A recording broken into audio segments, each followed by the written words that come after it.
the article that's on Hoops on ESPN.com, the Hoops Collective column, I dive into, we've got 2 dates coming up. January 5th, which is right around the corner, is the first day that players can sign 10-day contracts if you have an open roster spot. And then January 7th is the date by 5 p.m. that players now they're partially guaranteed. Their contract becomes guaranteed if they're not waived by 5 p.m. on the 7th here. So a player like, I give you an example, Danny Green, for example, who's got a partial, his contract becomes guaranteed. There's 29 players here, but an interesting thing happened, and it really didn't get much buzz the day after Christmas, as we saw Dallas, we saw Detroit, we saw Philadelphia basically waive two-way players and then re-sign two-way players here. And it's kind of a little bit of a loophole here, because what we're seeing is that teams that have open roster spots, or teams that are pressed up against the luxury tax or over the luxury tax, instead of using that roster spot, a case in example, the Miami Heat with Orlando Robinson, you are basically going through the two-way approach.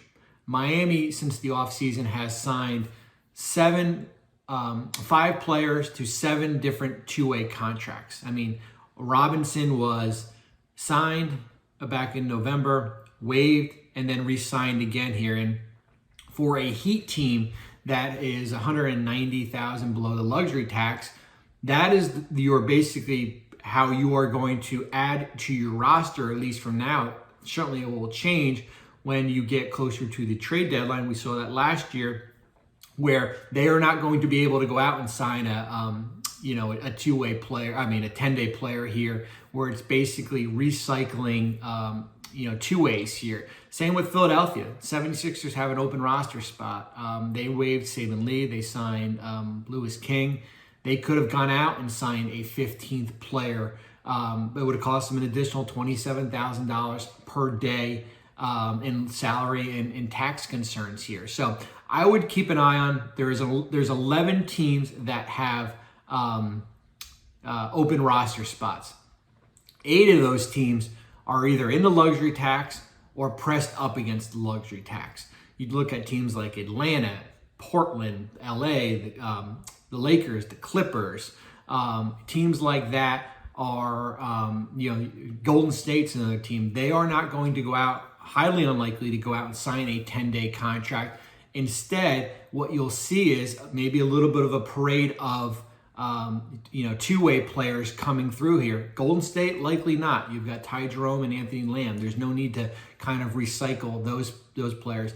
The other things with 10 days is 84% of the players that have signed 10-day contracts in the last 3 seasons have agreed to deal terms after the trade deadline. Teams like to leave that flexibility here, kind of know what direction they're going to go with their roster. So a little bit of a cap nugget that we wrote about. We didn't write about teams this time.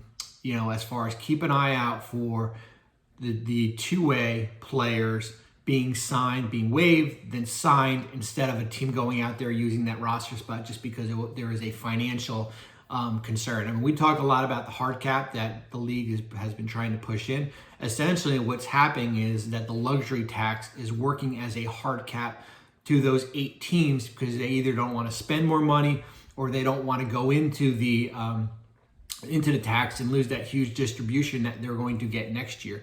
The other date I mentioned before is January 7th. That is the date when player contracts become guaranteed. There are 29 players. We don't need to worry about Jose Alvarado or Yuta Watanabe.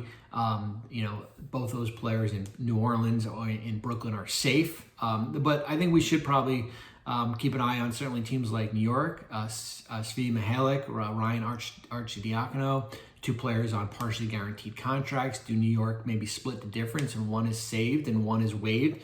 And that opens up a roster spot. James Johnson in Indiana is another name to just keep an eye on. They can certainly guarantee his contract, then waive him just because they have so much room, to go out and make a deal like that. Boston is interesting. Justin Jackson, Noah Vonleh, 2 players does one make it, one doesn't? I think the Celtics have, they've got some trade exceptions they can go out and use. They're in a luxury tax. You just roll with 14 players right now, and then maybe make a move after the trade deadline. So we kind of break down all of that in this article on ESPN.com on the Hoop Collective. I am working on the annual trade guide that is going to come out on January 16th. I've got 6 teams done already. I think we're up to 8,500 words. I am going to work on Dallas, Denver, and Detroit today, and keep an eye on that on January 16th. Hopefully everyone has a great new year. Stay safe. Be nice to people. If you have a New Year's resolution, maybe that's one that everyone should focus on.